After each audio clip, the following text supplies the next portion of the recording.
Entonces, pues es un programa muy que peleamos el primero y segundo lugar con otro programa ahí en la Universidad de Anáhuac. Muy bien, felicidades. Bueno, amigos, muy buenos días. ¿Cómo están? ¿Cómo le están pasando? Amigos, hoy tenemos el honor, el gusto. Caray, miren, uno se porta pues muy decente con los políticos, etcétera. Pero yo he tenido la fortuna de conocer al señor Ricardo Monreal en circunstancias que no tienen nada que ver con la política, ahí por la zona de Polanco, un lugar que se llama Club de Industriales. He tenido el gusto de saludarlo, he tenido el gusto de recibir su saludo fraterno, caray. Y mi querido Mauro Jiménez Lascano, que como siempre nos acompaña, director de la revista Macroeconomía, pues también ha tenido el gusto de conocerlo. Que por cierto, quiero en este programa dar mi más sentido pésame a nuestro querido Mauro Jiménez Lascano por la pérdida de su querido hermano, que Dios lo tenga en su gloria. Mi querido Mauro, buenos días, ¿cómo estás? Muy buenos días, pues con el gusto de tener aquí al señor doctor don Ricardo Monreal Ávila, senador, líder de la mayoría parlamentaria en el Senado de la República de nuestro país y muy apreciado maestro en la Facultad de Derecho de nuestra Universidad Nacional Autónoma de México y conferencista de otros. Y realmente, como tú dices, sí es un político distinguido que se aprecia por sus conocimientos, por su conducta y por su objetividad y su amor a México. Así que muy bienvenido, don Ricardo Monreal Ávila. Muchas gracias, don Mauro. También le expreso mi pésame, sentido, que Dios lo ayude a su hermano y a su familia. Y me da gusto saludarlos a Jorge y a usted en este programa que tiene mucha audiencia con los jóvenes universitarios y con un sector empresarial también que está pendiente de lo que aquí comentan ustedes. Así es de que bienvenidos. Muchas gracias, senador. Saludos a los dos. Gracias, licenciado Monreal. Mi querido Mauro, yo quisiera que tú empezaras con la línea de preguntas.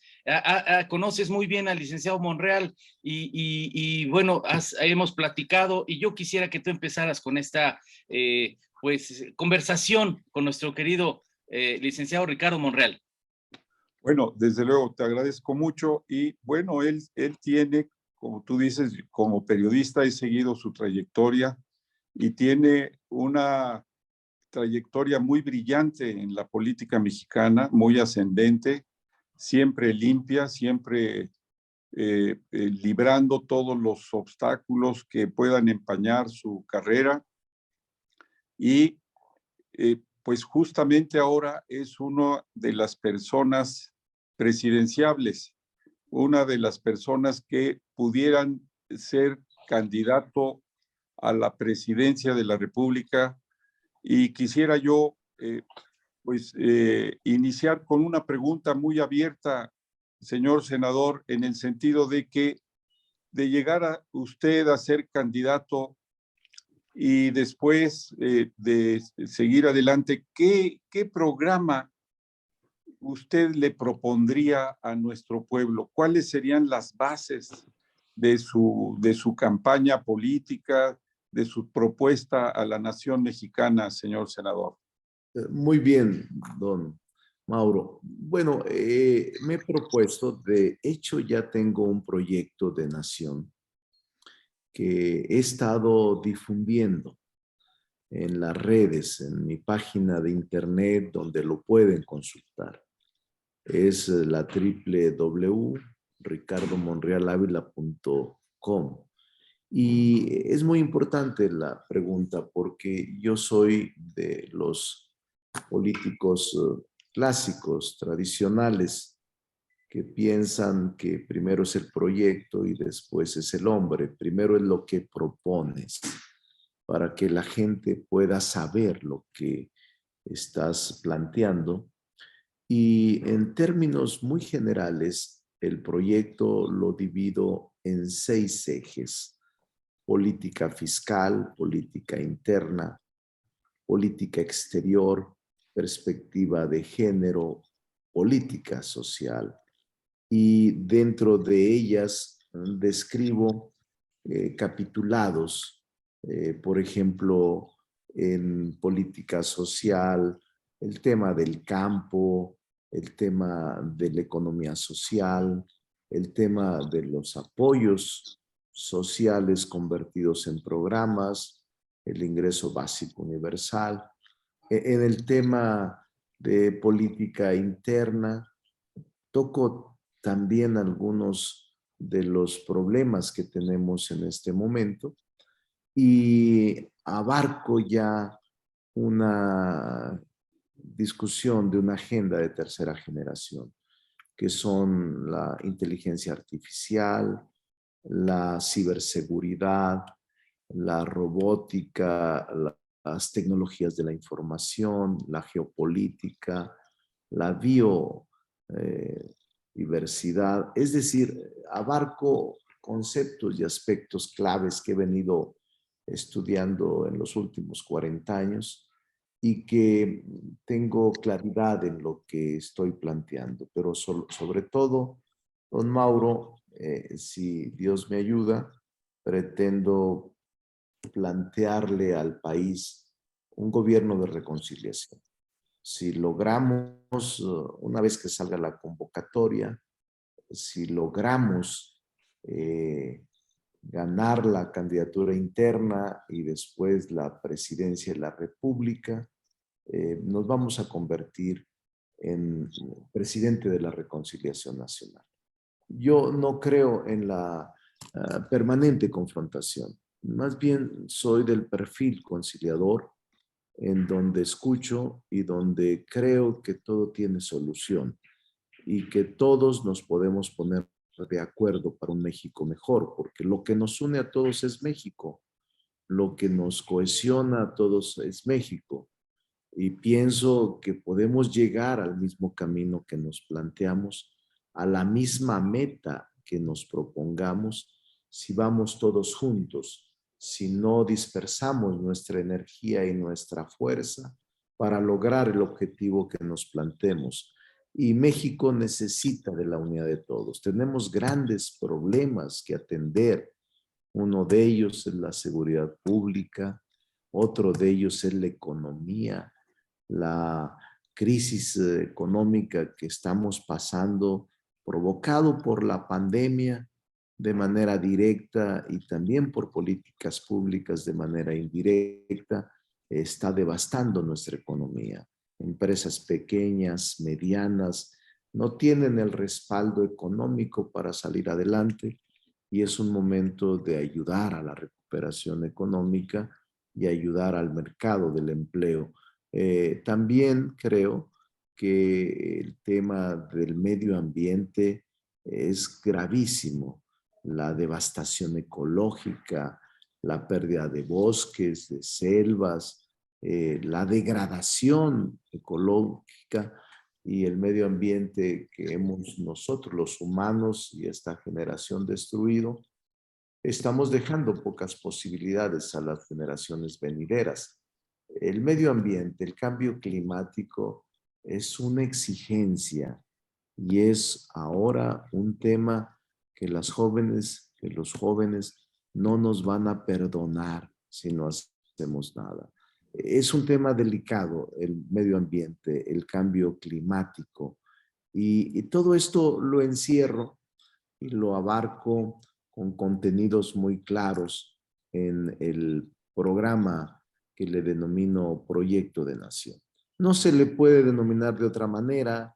En el pasado han sido Proyecto Alternativo de Nación, Proyecto de Nación, pero todos quienes son candidatos plantean un programa, plantean un ideario, plantean una serie de soluciones a los problemas. Yo le he llamado así, Programa del Proyecto de Nación, y ya se puede consultar en la página de internet en dos vertientes nada más, porque lo estoy mostrando periódicamente: política fiscal y política social, incluyendo el combate a la pobreza y también el desarrollo del campo mexicano. Esto es, le diría, don Mauro, en términos muy generales, mi respuesta para que no se pierda el propósito de su pregunta y el resultado de mi respuesta. Le agradezco mucho, muy clara exposición y se ve el objetivo también muy claro. Lo que creas que deba ser, Jorge. Muchas gracias por su respuesta, licenciado Monreal. Licenciado, Yuilado, perdón, Ricardo Monreal. Licenciado Ricardo, déjeme hacerle una pregunta de una manera un poquito cándida, don Ricardo. Hay un tema ahorita digo, lo vemos en todas las noticias, no es un secreto, don Ricardo, que hay un tema ahorita con el TEMEC, se está generando un estrés muy fuerte con el TEMEC, ya hay una serie de consultas de Canadá y de Estados Unidos hacia México en el TEMEC. Esto está probablemente generando algunas demandas, probablemente generaría algunas demandas hacia México, y bueno, pues todo viene en detrimento de un convenio que nos ha generado una estabilidad económica muy importante a lo largo de todo este proyecto. También el tema del combate a la pobreza siempre se presenta como una carta de los candidatos, pero yo veo en su programa que usted lo hace de una manera como escalonada, no se avienta a promesas al aire, sino como que lo escalona muy ordenadamente. Pero yo quisiera preguntarle, ¿cómo le haría usted en el tema de toda esta pobreza que se ha generado desafortunadamente a lo largo de estos últimos 4 años, pues con tantas situaciones desacertadas, déjeme usar esa palabra rara, en cuanto al manejo de la economía del país? ¿Cómo pondría usted nuevo orden otra vez a la economía nacional? Es muy importante esta interrogante que contiene varias preguntas, estimado Jorge. Me parece muy importante. Gracias. Eres muy hábil porque en una pequeña fracción de tiempo me has preguntado 3 temas fundamentales y me parece importante y pertinente responder. Primero, la parte de este diferendo internacional entre México, Estados Unidos y Canadá. En razón del tema energético, provocado por el tema energético, petróleo, electricidad, gas y combustibles. Este tema está excluido aparentemente en el TEMEC, lo que antes era el Telecán. Ahora en esta nueva versión que acabamos de firmar hace 2 años y que coincido contigo, que ha sido benéfico para el país. Estoy totalmente convencido que en la balanza comercial y en la región México ha ganado con la firma y la puesta en marcha del Tratado de Libre Comercio. Tenemos una dificultad, Jorge, que se ha planteado por Estados Unidos y después se planteó por Canadá, en una consulta que es el preámbulo para después ir, si no hay negociación y acuerdo, a un panel de controversia.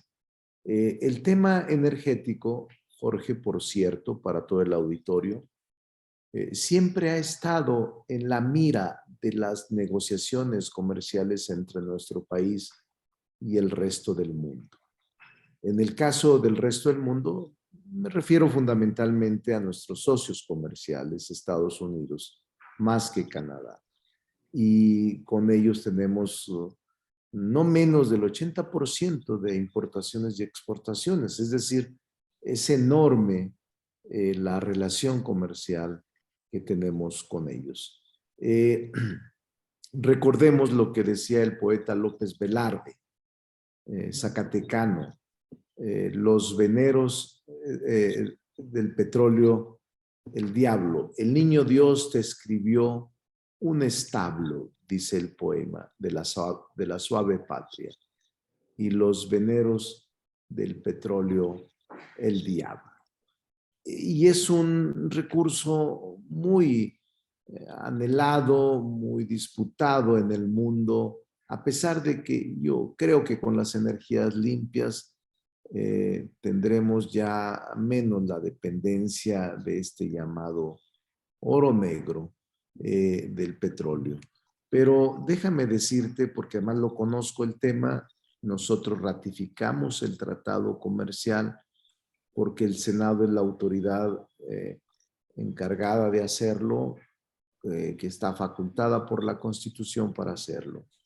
En el episodio de la negociación del Telecam, México pidió un capítulo laboral para tener una migración ordenada, segura y regular. La respuesta de la contraparte estadounidense no se hizo esperar. A ustedes les interesa la migración segura y ordenada, a nosotros la energía segura, barata y para nuestras empresas. En la reforma del 2014, con el presidente Peña Nieto, hubo ahí un intento de abrir el Telecam, debo de admitir. Se convirtió, de hecho, en el capítulo energético en esta época. Ahora, lo que sí me consta es que cuando se negoció el TEMEC, este que está vigente, el capítulo energético que propuso el gobierno mexicano al de Donald Trump, todavía estaba el presidente Peña y el presidente López Obrador estaba ya como presidente electo, pero no estaba en funciones. Entonces, estaba negociándolo todavía el presidente Peña y su equipo. El presidente Trump, a manera de cereza del pastel, en realidad quería una reforma energética. Quería que las empresas estadounidenses pudieran entrar a invertir en materia de petróleo, de hidrocarburos, de energía. Y ahí sí, el presidente López Obrador, siendo él, repito, presidente electo, no en funciones, se opuso rotundamente y dijo, no, si eso se aplica, yo no estoy de acuerdo y es preferible no tener ningún acuerdo. Es decir, hubo el momento que pudo haberse dejado de aplicar o de firmar el TEMEC. Por esa, recuerdo bien, es el capítulo 8 del TEMEC, que dice que los recursos hidráulicos, hidrocarburos y petróleo y energía no pueden ser susceptibles de ningún acuerdo o contrato, que estos son inalienables y son imprescriptibles. Aunque hay también la otra parte, acepto que hay la otra interpretación de otros capítulos que permiten la inversión en términos generales de empresarios de los tres continentes, de los tres países del continente, para poder invertir dentro de México en materia energética, incluyendo la energía eléctrica. Entonces, ahora, yo lo que sugiero siempre en esto es mejor la diplomacia, porque está demostrado que perdemos siempre los paneles. No se va a resolver ahorita, Jorge. El panel a veces dura hasta 2 años. Quiere decir que puede ser que ni el presidente vaya a recibir la notificación del panel. Puede ser otro gobierno el que reciba la notificación sobre perdimos o ganamos. Pero finalmente yo prefiero la negociación política, la negociación diplomática, que la confrontación con los países socios, miembros del TEMEC. Y no me gusta la controversia porque repito, en todos los tiempos de negociación con la consulta y los paneles de controversia, que son todo un proceso complejo, México siempre pierde. México tuvo en los últimos años 20 controversias, más o menos 20 controversias en su contra al amparo del Telecam, del Tratado de Libre Comercio. Entonces, la mayoría las perdimos, Jorge. Se puede pronosticar que será un proceso intenso al que se va a iniciar. Y hay un agregado que te puedo decir, porque yo escribí algo, pero por cierto ahora, escribí algo en un periódico de circulación nacional, que hoy sale, pero te podría decir un agregado más al auditorio y a ti. Se empalman las sucesiones presidenciales de México y Estados Unidos. Y el tema energético será bandera de los candidatos de aquí y de allá. Entonces va a ser una bandera que se use. Lo que nosotros tenemos que pensar es cómo utilizar la visión de Estado, pensando en la próxima generación y no con una visión cortoplacista, pensando en la próxima elección. No es un tema fácil. Yo te diría que quizás sea el planteamiento más fuerte que en esta materia le han planteado a México y que tenemos que tener mucho cuidado. Discúlpeme la amplitud de la respuesta, pero era necesario. Ahora, en cuanto a la propia pobreza, en el capítulo de política social hablo sobre el combate a la pobreza. Lo presenté en Chiapas. Chiapas es un estado precioso, con recursos invaluables y es el más pobre del país. El país tiene un 43% de pobreza en México y en Chiapas el 73% se concentra en las comunidades indígenas, en las ciudades. No puede ser, es inadmisible. Y yo sí creo que para combatir la pobreza hay que generar condiciones de riqueza y ampliar la base social y ampliar la clase media a la que pertenecemos los tres que estamos aquí, Mauro, Jorge y yo. La clase media tiene que incentivarse, tienen que abrirse los espacios para la clase media y tenemos que ampliar la clase media para combatir el proceso de pobreza que en el país está generando grandes estragos. Y la pandemia COVID-19 generó también este proceso tan delicado que estamos viviendo. Entonces, ahí lo explico más ampliamente en la página y en este capítulo que ya pueden analizar. Ahora, yo los capítulos que estoy planteando no son definitivos, son para escuchar propuestas, enriquecer la propuesta o bien modificar los planteamientos que estoy haciendo en el caso de que la población pueda insistir en que está mal planteado o que no es correcto, no es conveniente. La idea es enriquecer este plan de nación, este programa de nación que he estado redactando, también conversando con expertos, conversando con personas que saben de los temas y intercambiando puntos de vista y sus conclusiones bajo mi estricta responsabilidad. Muchas gracias, don Ricardo. Mi querido Mauro. Bueno, en primer término, siguiendo esta conversación, señor senador don Ricardo Monreal Ávila, quisiera yo una reflexión sobre el tema fundamental que se tocó hace un momento, es la relación con los Estados Unidos y Canadá en el contexto del TEMEC. Es cierto que la política exterior mexicana es guiada y elaborada por el Ejecutivo según nuestra Constitución, Pero siendo democrática nuestra Carta Magna, también le da al Senado de la República facultades en materia de política exterior y pues tiene una injerencia muy importante en este tema. Lo que nota la opinión pública, los analistas, los especialistas, los diplomáticos, políticos, periodistas, señor doctor Ricardo Monreal Ávila, es que esta fricción, este rozamiento que tiene nuestro país con los Estados Unidos está escalando.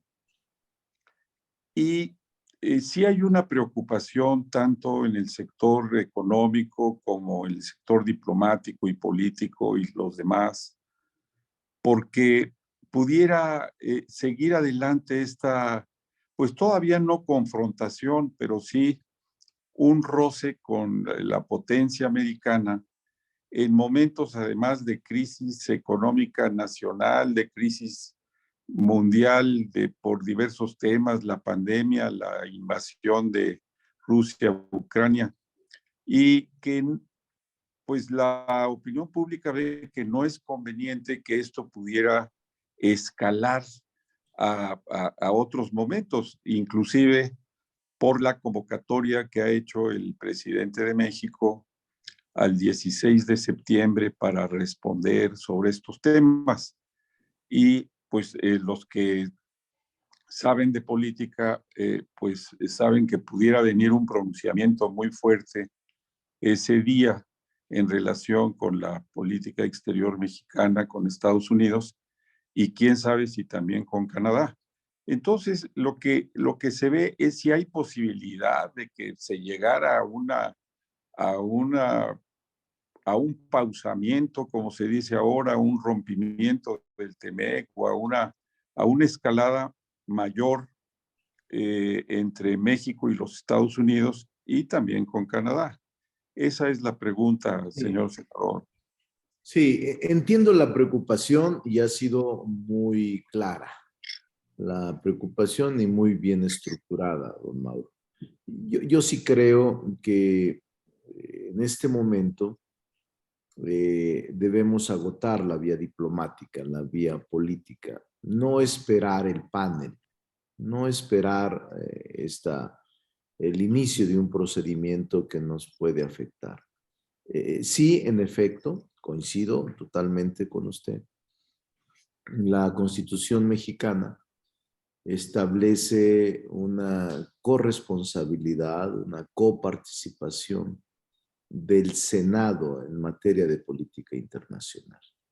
De hecho, desde la Constitución del 24, luego en la del 57, incluso en la de 1836, la centralista, se mantiene esa facultad, salvo cuando desaparece el Senado, que recordaremos que desaparece en 1857, cuando triunfa la Constitución liberal, y se mantiene el país sin Cámara de Senadores en 57 al 74, que la restituye Lerdo de Tejada.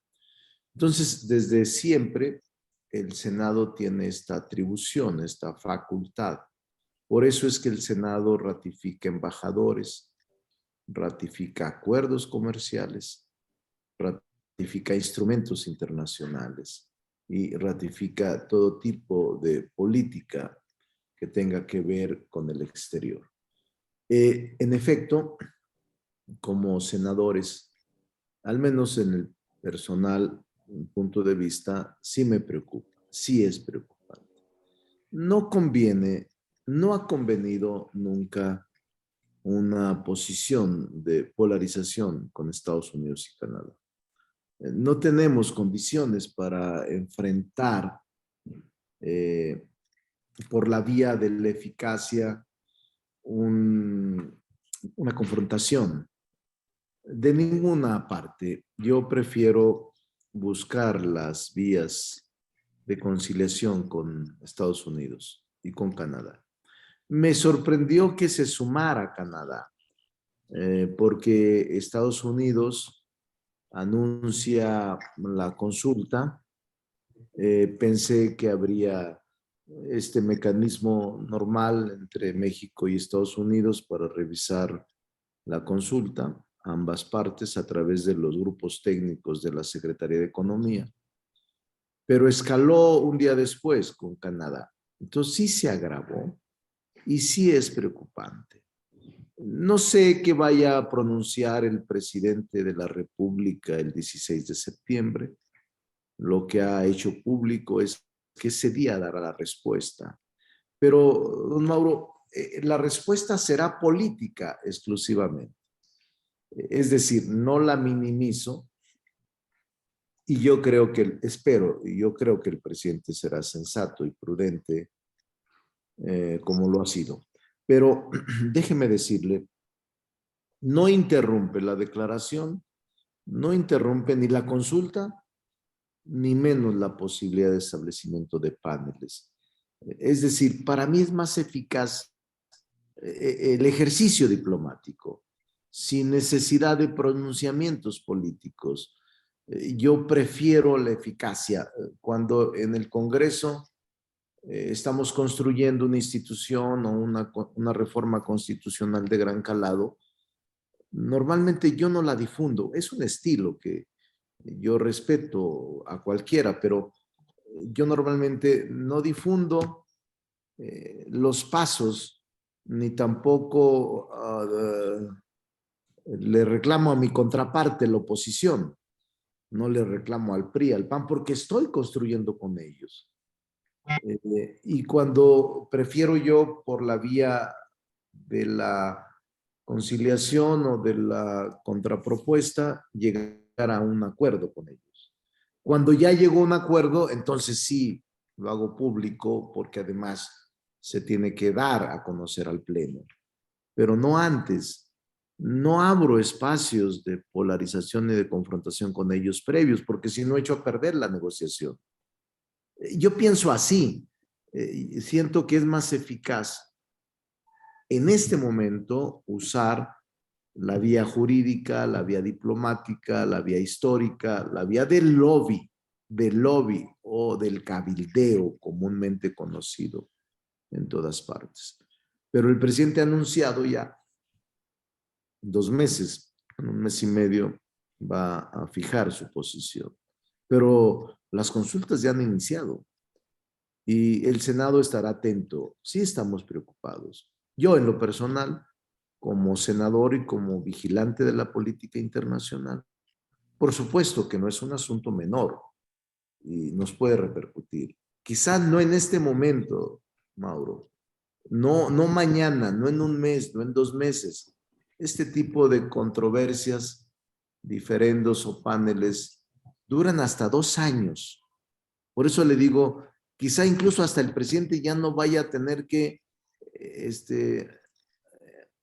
tenerla o aceptar o recibir o ser notificado en la resolución del panel, quizás él ya no esté. Pero finalmente como país tenemos que asumirlo. Ese es el tema de fondo.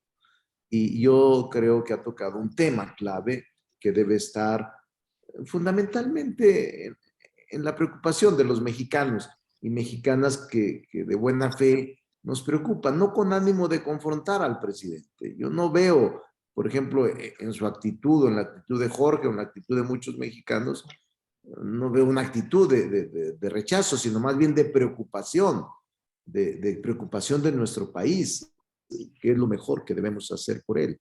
Así pienso y así lo veo, don Jorge, don Mauro. Estoy absolutamente de acuerdo, señor senador, absolutamente de acuerdo y le agradezco mucho esta amplia explicación. Jorge, Gracias. por favor. Licenciado Ricardo Monreal, de verdad que qué generoso es usted con sus respuestas y con este programa en la Universidad de Anáhuac. De verdad nos habla a los parvulitos, nos habla con mucha sencillez y de verdad que muy tangible todo lo que usted dice y se lo aprecio mucho. Le quiero hacer una pregunta aquí que a mí me ha estado dando vueltas y seguramente usted la tiene ahí en su escritorio. El tema de la economía informal es un tema que, bueno, ha caracterizado a nuestro país por muchos años, ¿verdad? Quizá es algo instintivo salir a la calle a buscarse la chuleta, como dicen por ahí. Y bueno, estaba yo viendo los números y dice, de cada 100 pesos, 78 pesos son de la economía informal y 22 de la economía informal, pero son más de 31 millones de personas las que están en la economía informal. Eso obviamente les quitan los derechos laborales, el seguro social, todas estas cosas que son básicas, que al principio a los 20 años pues no se requieren, ¿verdad? Pero pues ya por ahí de los 50, 60 ya empieza el tema de los derechos de buscar el seguro médico, etcétera. Entonces, en este sentido, y estando usted en el Senado de la República, teniendo acceso a toda esta información, pues ahora sí que de primera línea, ¿cómo vería usted, cuál sería su estrategia como presidente para impulsar que más mexicanos entraran a la economía formal, sumando obviamente con su trabajo, con sus impuestos, y ellos fueran retribuidos con los derechos de salud y tantas cosas que son necesarias siendo una persona que está en la economía formal? ¿Cómo vio usted este escenario, don Ricardo? Has tocado un tema clave para la economía mexicana, Jorge. En la propia propuesta de reforma fiscal, trato el tema de la informalidad. El enfoque que le doy no es culpar a los informales de no contribuir, sino culpo al sistema fiscal de no tener la capacidad de absorberlos a la economía formal. Hasta ahora ha habido intentos tibios, los repecos o algunas figuras jurídicas que a través de la miscelánea fiscal se establecen, pero sí hay forma de generar condiciones para trasladar la economía informal en economía formal. De hecho, Jorge, uno de los planteamientos claves en el capítulo fiscal es ampliar la base de contribuyentes, porque ahora precisamente traemos un problema serio que lo vamos a ver el próximo año, en el que los ingresos de la nación siguen siendo casi iguales con el aumento de la inflación anual o menos, pero los ingresos siguen siendo los mismos, pero tenemos un problema de presión de programas y obras de infraestructura adicionales que no tienen techo financiero para poder enfrentar el gasto. Es decir, los programas sociales se llevan una cantidad importante de recursos que anteriormente no existían.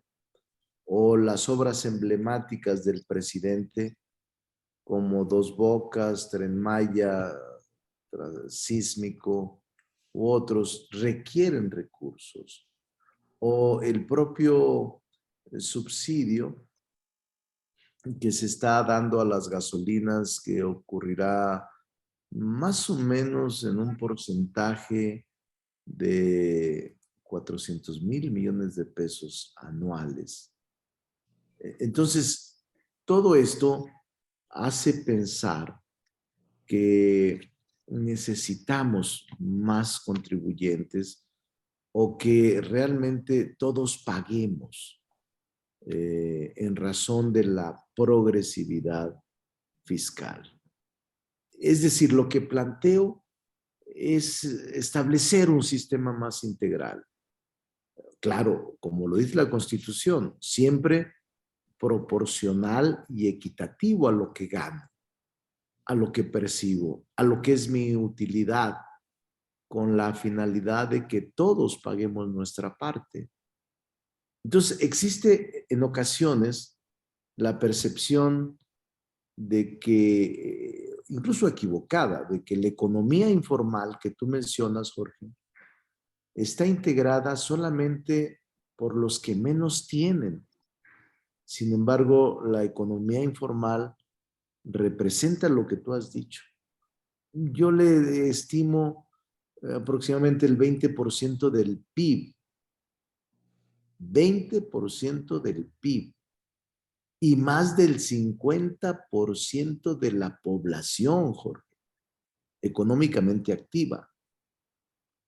O sea, todos deberíamos estar contribuyendo con el erario a través de mecanismos muy claros, con instrumentos muy claros de recaudación, sencillos, no toda esta inmensa maraña burocrática y regulatoria que tenemos los contribuyentes para pagar nuestros impuestos, que es verdaderamente engorrosa. Es impresionante que en nuestro país exista tanta dificultad para que los contribuyentes puedan pagar sus impuestos. Y eso es lo que genera a veces evasión, elusión y todo lo que podríamos establecer como vicios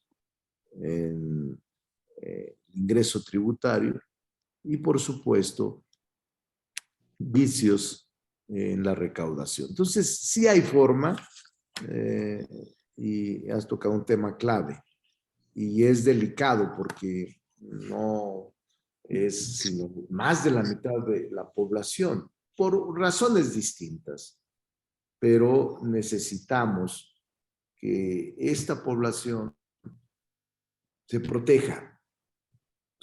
proteja por la vía de la seguridad social, por la vía de los derechos laborales y por la vía de la contribución proporcional y equitativa al erario de tu país. Y hay forma, Jorge, hay forma de hacerlo. Yo estoy convencido y en esta parte también interviene la simplificación administrativa y la desregulación, que es increíble. Es un calvario para pagar impuestos o para poder incorporarte como contribuyente o para un trámite que requiera la apertura de un nuevo negocio, de un comercio, de un despacho. Es una verdadera odisea cuando en otras partes es digital y no requieres tanto tiempo para que puedas iniciar a construir tus propios escenarios económicos, tu oficio, profesión o actividad. Sí es un tema de fondo, Jorge, que tenemos que cuidar y que no aguanta mucho postergarlo, no aguanta mucho. Entonces se tiene que hacer necesariamente. Muchas gracias, don Ricardo. Mi querido Mauro. Claro que sí. Señor senador, como es natural en el curso del tiempo, han empezado a surgir algunos rozamientos con agrupaciones o gremios o instituciones tan grandes como la Iglesia Católica con motivo de la seguridad pública. Precisamente en las últimas semanas ha habido un rozamiento con la Iglesia por las causas que todos conocemos de lo de Chihuahua, etcétera.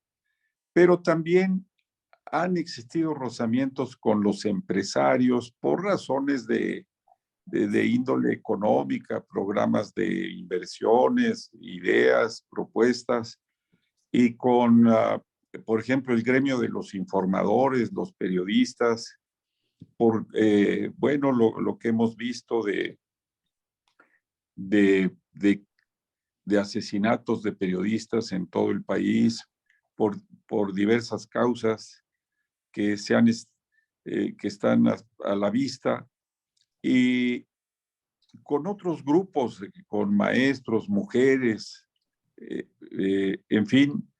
Quisiera yo, dentro de este tema y propuesta que usted ha presentado, está presentando a la nación mexicana, de un gobierno de reconciliación nacional, ¿cómo serían, cómo ha pensado usted su relación con esas grandes agrupaciones, sectores de la nación, sindicatos, campesinos?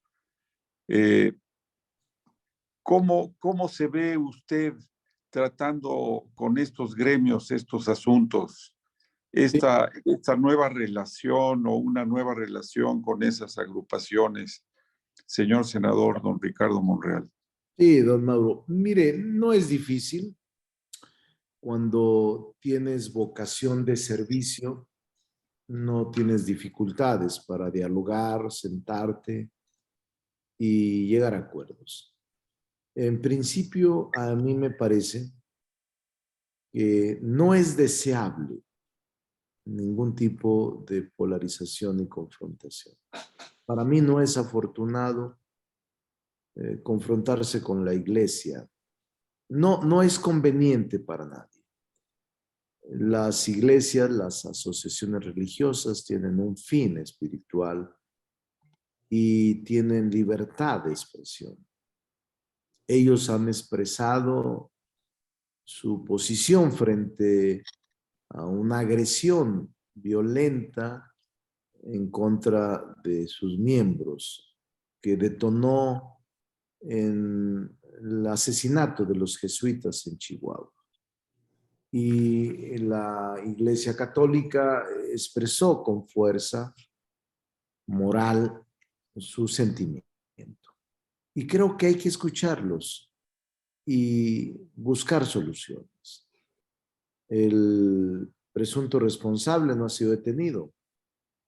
Lo que tenemos que buscar es justicia, cumplir con el fin del Estado. Y el fin del Estado es garantizar paz, tranquilidad a las personas. Y ese fin del Estado no está totalmente e integralmente cumpliéndose porque hay un clima de inseguridad que no se puede soslayar ni se puede ocultar. Es mejor sentarse y buscar soluciones.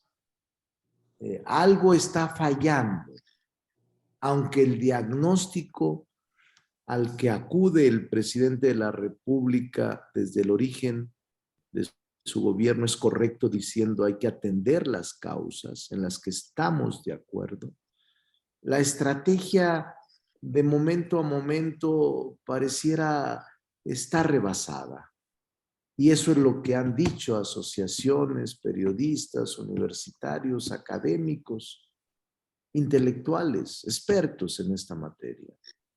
Y yo creo que hay que atender ese tipo de expresiones. ¿Qué haría? Escuchar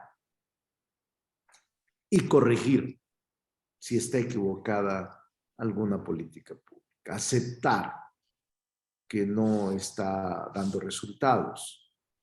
Alguna estrategia diseñada y modificarla en razón de darle eficacia y resultados. Entonces no hay que cerrarse y hay que escuchar, porque a veces en la escucha muchos de los ciudadanos tienen razón y ahí está la solución. El gobierno no siempre tiene la razón, no siempre tiene la razón.